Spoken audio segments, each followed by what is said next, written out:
A paz do Senhor, amados irmãos, irmãos da Igreja Batista Filadélfia de Santa Cruz. Nós ouvimos agora há pouco o louvor abençoado dos irmãos. Quero também saudar com um bem-vindo e a paz todos aqueles que estão assistindo esta live, tá bom? Amigos, você que é da Igreja Batista, você que é evangélico, de qualquer outra denominação, você católico, espírita, você que não tem religião nenhuma, você que não segue nenhuma igreja, mas está acompanhando também essa palavra, Deus abençoe sua vida, porque o Senhor, Ele veio para salvar todos aqueles que se haviam perdido. Tá bom, meus amados? Quero dizer para os irmãos que a nossa igreja está se reunindo, online. Não estamos se reunindo no templo, infelizmente, mas nós estamos seguindo as normas, do Ministério da Saúde. É importante que você, se puder, siga também as normas. E irmãos, nós como igreja nesse tempo precisamos nos levantar para fazer a obra do Senhor. Amém? Então quero estar aguardando aí os irmãos que já estão entrando, que já estão se conectando, a irmã Vânia, Maria de Fátima, Lucinéia, todos os irmãos que já estão aqui, Lorena Lírio Moraes Gomes, que nome grande, hein? Isso aí, casou, ficou um nome maior, muito bem. A todos vocês, quero agradecer a equipe de louvor, Só uma pequena parte, da nossa equipe de louvor, tá bom? Mas Deus abençoe a vida de vocês que transmitiram esse louvor abençoado. Glória a Deus, porque Ele é merecedor de toda a honra, toda a glória e todo louvor. Então vamos para o momento da palavra de Deus. Antes de começar essa palavra, eu queria fazer um anúncio para os irmãos. Não sei como vai ser, a nossa quarentena durante esse tempo. Não sei como vai se comportar, essa pandemia, essa doença no Brasil. E nós temos esperança que isso acabe logo. Mas enfim, mais à frente nós estaremos comemorando a Páscoa do Senhor. Exatamente neste mês. O calendário gregoriano, o calendário que nós seguimos, ele colocou a Páscoa como no dia 12 de abril, Todos sabem que é um feriado que ocorre sempre numa sexta-feira, chamada de Sexta-feira da Paixão, sábado e domingo, que é o chamado domingo também da ressurreição, domingo de aleluia, um domingo em que se comemora a ressurreição de Cristo. Bom, como eu já expliquei também para os irmãos da igreja sobre a Páscoa, de acordo com a Bíblia, ela acontece no dia 14 de Abib, ou também chamado 14 de Nissan, que é o primeiro mês de celebração dos judeus. Esse dia 14 foi o dia em que os judeus, os israelitas foram libertos do Egito e foram então e saíram do Egito. Nesta noite foi a noite da última praga em que o Senhor passou pela terra do Egito e feriu a terra do Egito. Todos os primogênitos morreram, com exceção ao povo de Deus que seguiu os preceitos que o Senhor deu. E eles mataram o cordeiro e passaram o seu sangue nos umbrais das suas portas. Se prepararam para aquele dia e eles foram libertos então daquela praga. Isso aconteceu no dia 14 do primeiro mês, o mês em que eles saíram do Egito. Todo o mês lunar, porque o calendário judaico é lunar, ele é ele é solar e também lunar. Ele começa no o primeiro dia do ciclo lunar, que é a lua nova. Então, se nós repararmos, nós já começamos a lua nova, ainda aqui no final de março, e nós vamos atingir a lua cheia lá para o dia 7 de abril. Então, no dia 7 de abril é o dia verdadeiro da Páscoa. Por que eu estou dizendo isso? Porque a Páscoa foi o dia exatamente que Deus determinou para que Jesus morresse. Jesus, há cerca de 2000 anos atrás, morreu no dia, um dia determinado em que foi a Páscoa judaica. E esse dia era um dia da lua cheia, ou seja, era o 14º dia para o 15º dia de um mês lunar. Bom, então, nessa semana em que nós vamos ter a Páscoa, espero, se não for possível, a gente fazer a ceia, mas a gente possa celebrar também em nossas casas, comemorando e relembrando como memorial esse grande dia que o Senhor morreu pelos nossos pecados, um memorial ao Senhor. E eu quero então aproveitar essa oportunidade para falar do amor de Jesus a todos vocês. Vamos lá? A palavra se encontra lá no livro de Apocalipse.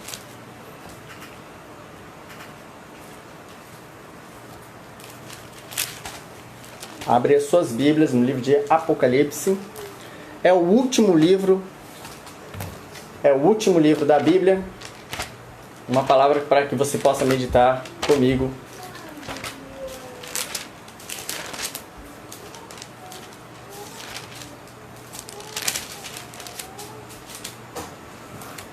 A palavra diz assim, Apocalipse, capítulo 1, verso 3. Apocalipse, capítulo 1, verso 3.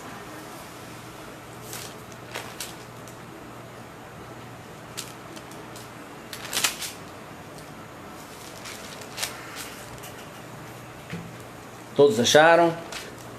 Amém? Os irmãos estão conseguindo me ver bem aí? Está conseguindo ouvir a mensagem nitidamente? A paz do Senhor, evangelista Felipe Vieira, que também está aí conectado conosco. Marcos, Diácono Marcos,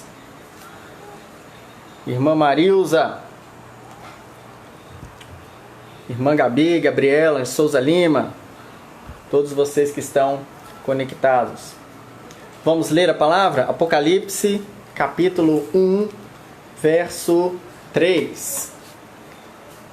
A palavra diz assim: Bem-aventurado aqueles que leem e aqueles que ouvem as palavras da profecia e guardam as coisas que nela estão escritas, pois o tempo está próximo. Vamos ler de novo? Apocalipse, capítulo 1, verso 3. Bem-aventurados são aqueles que leem, aqueles que ouvem as palavras da profecia e guardam as coisas nela escritas, pois o tempo está próximo. Pai querido, esta é a sua palavra. Nós te agradecemos e te louvamos. Bendito seja o Senhor, eterno nosso Deus, que nos deu a vida no dia de hoje. E nós te agradecemos. Queremos, ó Deus, pedir que o Senhor fale aos nossos corações. E todos aqueles que estão ouvindo a sua palavra nessa noite, neste domingo. Pai querido, que o Senhor venha com teu Santo Espírito falar aos nossos corações, falar aos corações que estão ouvindo esta mensagem. Que o nome do Senhor seja glorificado. Pai amado, que nesse tempo de crise, nesse tempo em que toda a terra tem estado em temor, tem estado, Senhor, ó Pai,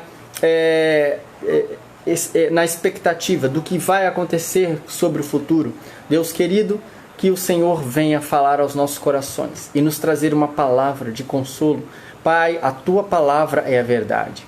E nós sabemos, ó Deus, que a verdade, como disse o Senhor Jesus Cristo, a verdade vos libertará.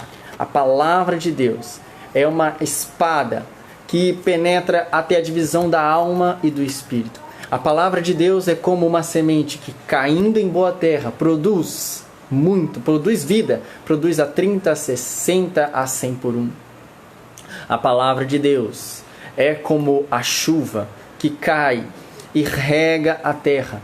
A palavra de Deus não volta vazia. Por isso, ó Deus, nós confiamos nessa palavra eterna. Essa palavra que se cumpre e não deixará de se cumprir. Pois o próprio Senhor disse que as minhas palavras não vão passar. Os céus e terra passarão, mas as minhas palavras não irão passar. Ou seja, essa palavra que é eterna possa falar aos nossos corações no nome de Jesus. Amém. Amém? Deu tempo de você abrir? Apocalipse capítulo 1, verso 3. Vamos para a palavra. O livro de Apocalipse, na verdade, é uma carta. Sim, é uma carta. No verso 1 está dizendo assim, revelação. Essa palavra revelação, inclusive os livros de Apocalipse na língua inglesa é chamada de revelation. Ou seja, a primeira palavra do livro, revelation. Nós já seguimos o nome Apocalipse. A palavra Apocalipse é uma palavra que quer dizer tirar da sombra. É o prefixo ap e calipto, que é sombra. Então, revelação. Na verdade, a tradução de tirar da sombra é revelação.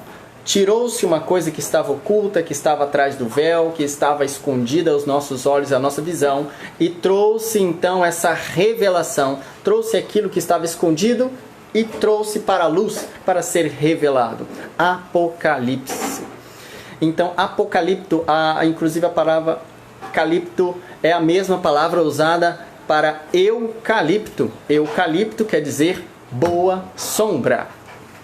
Esse foi o nome dado à árvore, eucalipto, que é tão usada para fazer papel, celulose, tão conhecida aí dos aracruzenses, né?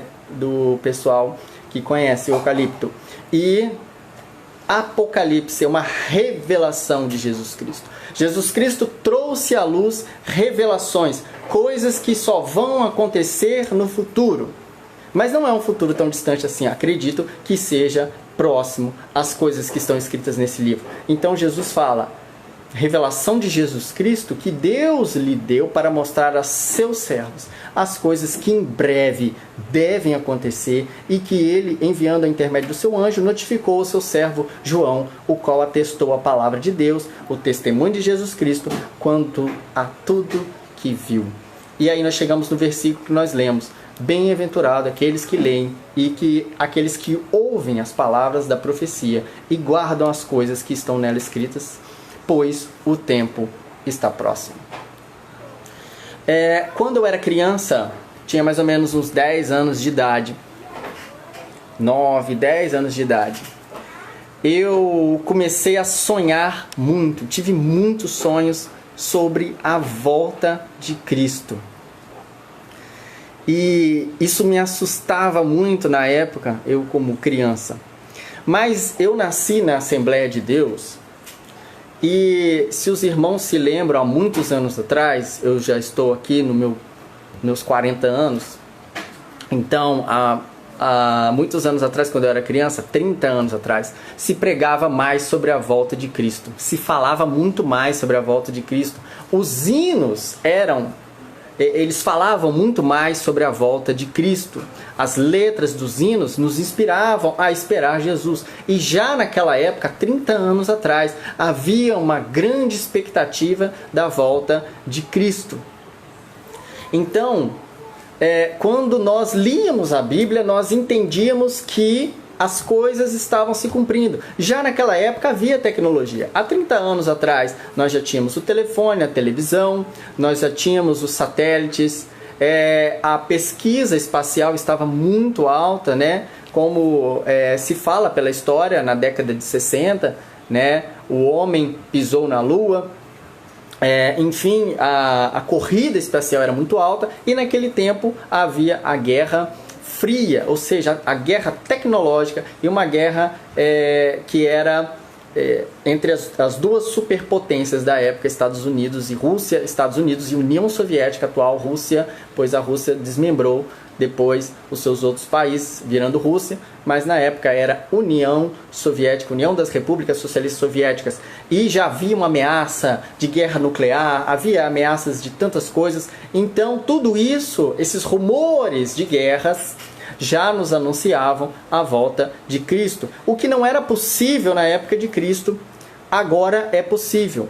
O avanço da tecnologia. Eu quero que você leia comigo nessa famosa passagem de Mateus, capítulo 24. É uma passagem que fala sobre os sinais. E é bom que a gente repita isso.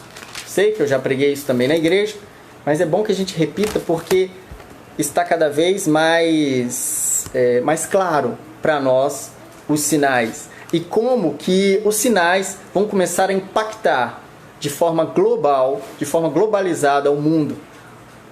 E todas as pessoas do mundo vão testemunhar esses sinais e vão ver que coisas diferentes estão acontecendo no planeta. E nós já sabemos que são os sinais da volta de Cristo. Mateus capítulo 24, lá no verso 3, diz assim: No Monte das Oliveiras se achava Jesus, assentado. Quando se aproximaram dele seus discípulos em particular, lhe pediram: Dize-nos, quando sucederão essas coisas? E qual sinal haverá da sua vinda e da consumação dos séculos? E ele respondeu: Vede que ninguém vos engane, porque virão muitos em meu nome, dizendo: Eu sou o Cristo, e enganarão a muitos. Este é um sinal da vinda de Cristo. Surgirão vários falsos cristos, pessoas se colocando mesmo como se ele fosse Jesus Cristo, ou como se ele fosse a encarnação de Cristo na terra e agora fosse o portador da mensagem da palavra ou de uma nova revelação. Então isso vai acontecer. Algumas religiões, diversas religiões já surgiram na terra, inclusive em nossa era, no século passado e agora, dizendo ter uma nova revelação ou dizendo que tal pessoa é Jesus Cristo. Isso já acontece no mundo, dizendo: Eu sou o Cristo. E a palavra diz: enganarão a muitos e certamente, com certeza, a palavra diz aqui: ouvireis falar de guerras e rumores de guerras. Vede, não vos assusteis, porque é necessário assim acontecer, mas ainda não é o fim. Imagine você vivendo no período da história de 1920 até 1945, aquele período em que começou as duas grandes guerras mundiais. Então, quem viveu nessa época, além de viver duas grandes guerras que envolviam todas as nações do mundo, várias nações tiveram que entrar na guerra, inclusive o Brasil foi ativamente participante da Segunda Guerra, ali na Itália, onde vários soldados do exército brasileiro foram enviados à Itália, e nós tivemos a famosa Batalha do Monte Castelo, onde os soldados brasileiros lutaram bravamente e tomaram aquele Monte Castelo, onde estava o exército alemão, onde estava o exército fascista, e envolveu todo mundo. Vários países do mundo tiveram que enviar soldados à guerra, não só os arqui-inimigos que estavam ali envolvidos. Quem viveu nessa época provavelmente pensou que a volta de Cristo era muito rápida, era muito iminente. Também entre essas guerras aconteceu a famosa gripe espanhola. A gripe espanhola ceifou milhões de pessoas nessa época. Então esse é mais um sinal da vinda de Cristo, mas ele fala: Vede, não vos assusteis, porque é necessário que isso aconteça, mas ainda não é o fim. Então, em nossa era, há pouco mais de 100 anos atrás, nós já vimos várias epidemias, nós já vimos várias guerras mundiais e um crescimento tecnológico muito grande no mundo. E se levantará com nação contra nação, verso 7, reino contra reino, haverá fomes. Hoje nós ouvimos falar na fome na África, hoje nós ouvimos falar em fome, por exemplo, a China enfrentou uma grande fome no começo do século também, vários países do mundo que enfrentam esse problema da fome, e nós temos a capacidade agrícola de alimentar todas as pessoas da Terra, devido aos avanços agrícolas de hoje, as tecnologias, porém, essa produção agrícola não é distribuída de forma perfeita para o mundo e muitas pessoas carecem e passam de fome. Isso acontece hoje na Etiópia, na Eritreia, no Sudão, em vários países da África e também aqui no Brasil, no Nordeste, no Sertão, muitas pessoas passam fome, passam necessidades e é isso que Deus também está falando. E haverá fomes, haverá terremotos em vários lugares. Porém, isso é o princípio das dores. Quando se fala de terremotos, é muito interessante essa palavra. Haverá terremotos em vários lugares. E aqui Jesus, ele sabe que havia terremoto. Mas Jesus está vivendo numa época em que as pessoas não sabem o que está acontecendo na outra nação. Por exemplo, na época de Jesus não se sabia o que estava acontecendo na Espanha ou em Tarsis, ou não se sabia o que estava acontecendo no Oriente, na China, na Mongólia, devido às distâncias, porque as distâncias elas só poderiam ser vencidas através dos cavalos. Os reinos não poderiam se expandir tanto, ser muito grandes, porque eles não iriam se sustentar. Assim aconteceu com o Império Mongol, assim aconteceu com outros grandes impérios que não poderiam ter uma comunicação porque os impérios ficaram grandes. Mas hoje a comunicação vem, olha, você agora é uma testemunha ocular da tecnologia, você pode me ver em qualquer lugar e qualquer pessoa que conseguisse adentrar esse vídeo em qualquer parte do mundo vai conseguir me ver, vai conseguir me ouvir.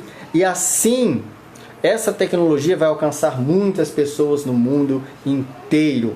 Isso também é um grande sinal da volta de Cristo. A palavra diz no verso 9: e sereis atribulados e vos matarão, sereis odiados de todas as nações por causa do meu nome. Nesse tempo muitos hão de escandalizar-se, trair e odiar uns aos outros.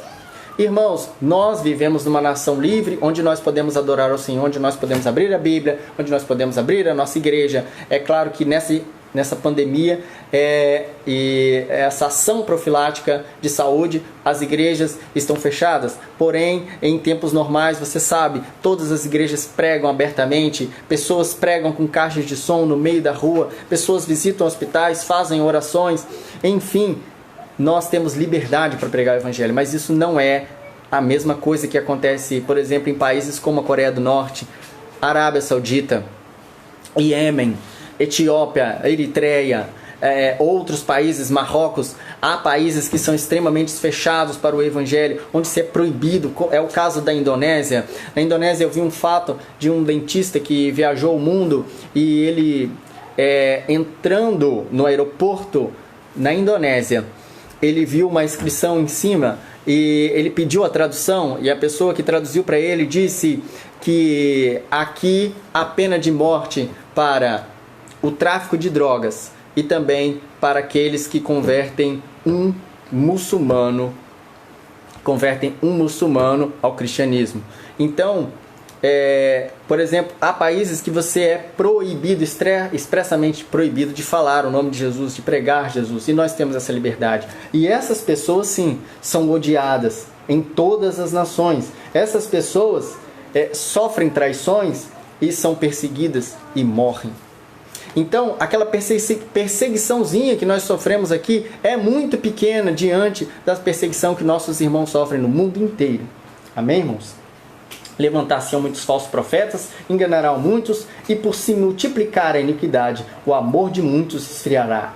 Aquele, porém, que perseverar até o fim, será salvo. E este evangelho, aqui vem outro sinal, que é uma coisa que nós temos que prestar muita atenção. E este evangelho será pregado, este evangelho do reino será pregado, estou no verso 14, por todo o mundo, para testemunha de todas as nações. Então virá o fim.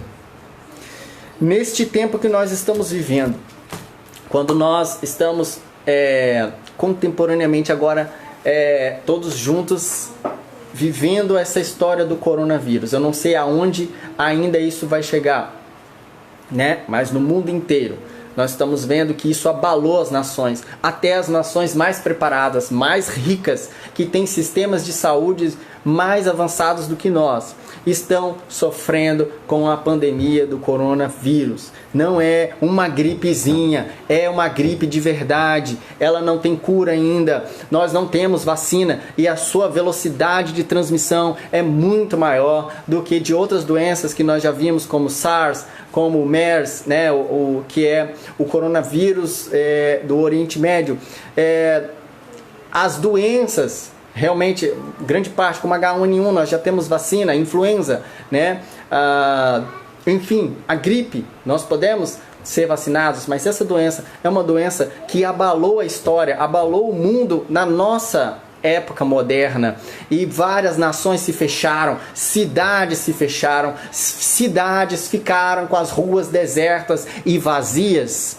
A Avenida Paulista está vazia, a 25 de março está vazia. Irmãos, se eu dissesse isso há 2 ou 3 meses atrás, iriam dizer que eu estava maluco.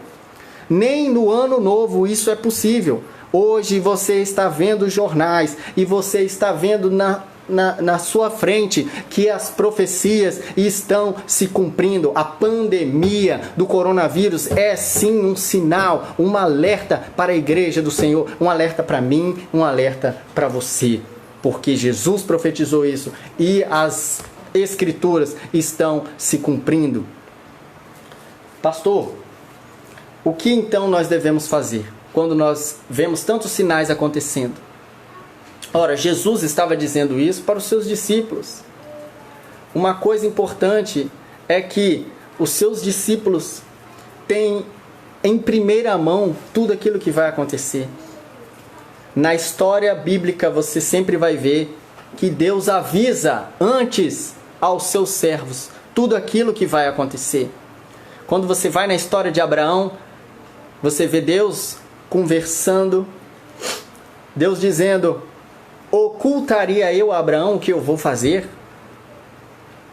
E aí Abraão fica sabendo que Deus irá descer até Sodoma e Gomorra e destruir a cidade de Sodoma e Gomorra. E aí começa o clamor, começa uma grande intercessão de Abraão por toda a sua família que estava lá. Ele fala: o Senhor vai destruir o justo junto com o ímpio, Senhor. E aí ele começa a dizer: se eu achar ali 50, se eu achar ali 40 justos, eu não vou destruir a cidade. Se eu achar ali 30 justos, não vou destruir a cidade. Você sabe por quê? Que o fim do mundo não chegou ainda às nossas portas. Você sabe por quê que Deus ainda não derramou o julgamento sobre este mundo? É porque a igreja do Senhor ainda está na terra. A igreja do Senhor ainda está aqui. E nós somos o sal dessa terra. Nós somos a luz deste mundo. Então, por isso que essa terra ainda não foi sucumbida, não foi destruída, porque ainda existe a igreja do Senhor que está aqui neste lugar. E nós, como portadores da palavra, nós, como seres de luz, nós que temos a palavra de Deus, precisamos continuar falando, precisamos continuar avisando. E como eu li para você em Apocalipse no capítulo 1, bem-aventurado, a palavra bem-aventurado, blessed, Baruch, abençoado, bendito é aquele que lê. Você tem lido a sua palavra? Você tem lido a palavra de Deus? Você tem meditado? Aquele que lê e aqueles que ouvem, porque tem muita gente que lê, mas não ouve. Tem muita gente que ouve, mas não entende. Por isso que várias partes também do livro de Apocalipse falam: aquele que tem ouvidos, ouça o que o Espírito diz à igreja, porque nem todo mundo que tem ouvido ouve, porque pode entrar por aqui e sair por aqui, não é? Esse famoso ditado. Ou seja, nós, como igreja de Deus, não podemos deixar de ouvir a palavra de Deus e meditar na palavra de Deus, colocar na nossa mente, colocar no nosso coração e entender que este tempo está se abreviando, que filhinhos, é já a última hora. E se Paulo disse isso há quase 2000 anos atrás, filhinhos, é já a última hora. E se os profetas diziam isso há muito tempo atrás, então agora nós estamos nos últimos minutos, nós estamos nos últimos segundos do relógio de Deus. Várias profecias já se cumpriram. Tem uma profecia ainda aqui que Jesus vai citar. Olhai para a figueira. A figueira representa Israel. Quando os seus ramos começam a brotar e você começa a ver as folhas e os frutos, é porque já está chegando o momento, já está chegando a hora. Então, espiritualmente, nós entendemos que Israel representa a figueira. A figueira representa Israel, desculpa. E a gente sabe que em 1948 foi então declarado na ONU a fundação do Estado de Israel. Vários judeus israelitas vieram de todas as partes do mundo e foram para o Oriente Médio para povoar aquele pedacinho pequeno de terra e começar de novo, na era pós-moderna, o Israel que nós estamos vendo hoje. Uma nação nova, para nós, mas a nação antiga, desde a época de Abraão, que Deus escolheu para ser luz das nações, da onde viria o nosso Cristo, da onde viria o Messias, o Salvador do mundo. E eu não quero me alongar muito, mas eu quero dizer que na palavra de Apocalipse está dizendo, em várias partes, essa carta diz assim, no verso 7 do capítulo 2 de Apocalipse fala assim: quem tem ouvidos, ouça o que o Espírito diz às igrejas. Ao vencedor darei que se alimente da árvore da vida que se encontra no paraíso de Deus. A árvore da vida. Aquele que comer da árvore da vida viverá eternamente. E você vai ver ao vencedor. Essa palavra vai ocorrer 7 vezes. Uma para cada vez, para cada anúncio, para cada igreja do Apocalipse. Porque esta carta, esta mensagem foi para 7 igrejas. O 7 é um número perfeito, um número que quer dizer completo, que quer dizer todo. É um ciclo. A semana tem 7 dias. E quando eu termino o 7º dia, eu começo de novo a contar o primeiro dia. É um ciclo que se completou. A igreja, todas as 7 igrejas aqui do Apocalipse representam também eu e você. Somos nós, são mensagens para nós, para despertar, para ouvir a palavra de Deus, para se consertar, para voltar ao primeiro amor, para se arrepender. Então, bem-aventurado é aquele que lê as palavras que estão escritas nesse livro. E aqui ele fala ao vencedor, ao vencedor, ao vencedor, ao vencedor, ao vencedor, ao vencedor 6, 7, ao vencedor dar-lhe-ei o maná escondido, bem como darei uma pedrinha branca.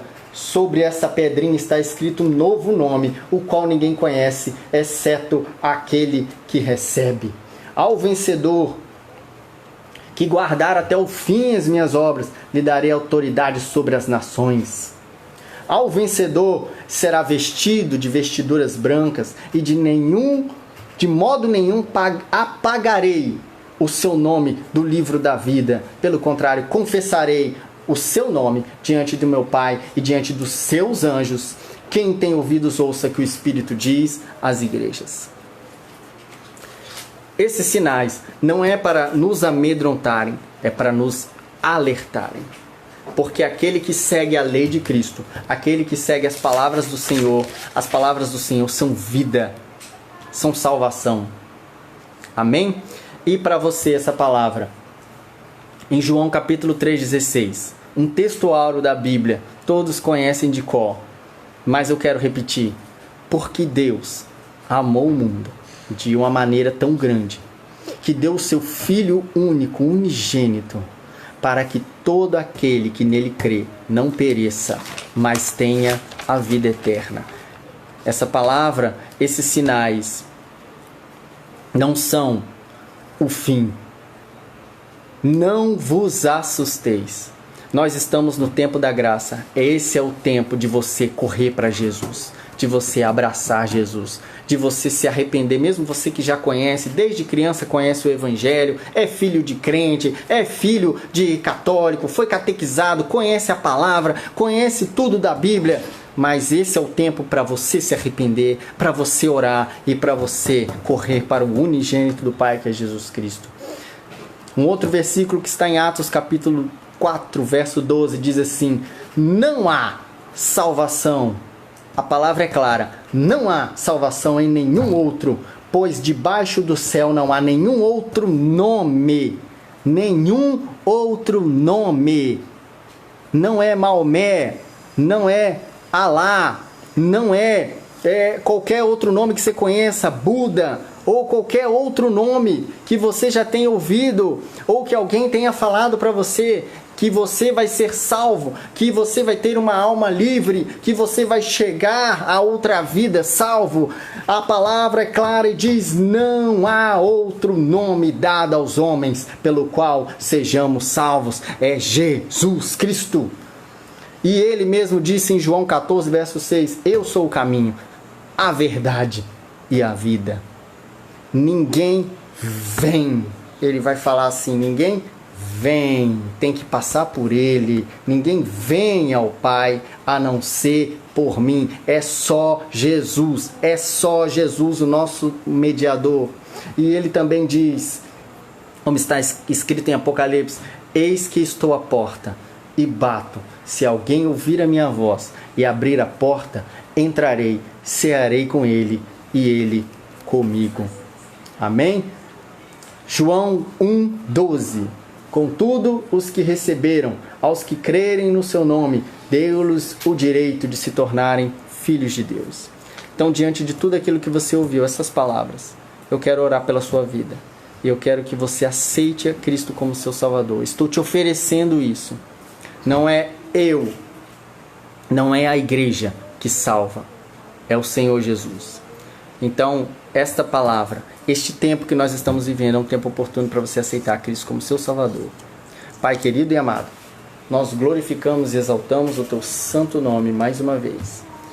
E eu quero te pedir, Senhor, diante de todos os sinais que nós estamos vendo e se cumprindo, diante, ó Pai, de tudo aquilo que o Senhor falou, em Mateus capítulo 24 e 25, este momento que nós estamos vivendo agora, em que é mais real, em que a Bíblia se torna tão real aos nossos olhos, em que o mundo inteiro está abalado pelas notícias ruins, pela crise financeira que poderá vir e que muitos já estão experimentando, pelas bolsas de valores que estão caindo, pelos empregos que estão sendo ameaçados. Deus querido, neste momento de crise que o Senhor permitiu que nós passássemos, Deus, eu quero colocar cada pessoa nas tuas mãos agora, em nome de Jesus. Que o Senhor desperte, abra os corações, Pai, que o Senhor venha convencer pelo teu Espírito que todos nós precisamos nos voltar para Deus. E assim, ó Deus, eu também quero te pedir, aquele que quer entregar a sua vida a Jesus e recebê-lo como seu Senhor e seu Salvador, independente de religião, independente de tudo que ele já ouviu, de tradição de família, de tradição religiosa. Deus, nós compreendemos pela tua palavra que o teu nome é o único o qual nós devemos ser salvos, o qual nós devemos buscar. Então assim eu abençoo, em nome de Jesus, essa pessoa que está entregando a sua vida a Jesus. Eu abençoo a todos aqueles, ó Deus, que estão te buscando. Também, ó Deus, eu clamo pelas vidas neste momento. Aqueles, ó Pai, que estão com medo do futuro. Aqueles, ó Deus, que já estão passando necessidades devido a essa crise que está sendo causada no nosso Brasil. No nome de Jesus, tenha misericórdia, supra as nossas necessidades em glória. E todo aquele que serve ao teu nome, não deixe ele confundido, não deixe o amor dele esfriar, mas, Senhor, que nós possamos confiar em ti. É assim que eu oro e abençoo os teus filhos agora, no nome de Jesus. Amém. Deus abençoe sua vida. Fique com Deus, tá bom? Não deixe de orar na sua casa, não deixe de buscar o Senhor. Deus te abençoe, no nome de Jesus. Que o amor de Deus, a graça do Senhor Jesus, a comunhão do Espírito Santo esteja sobre todos, no nome de Jesus. Amém. Deus te abençoe.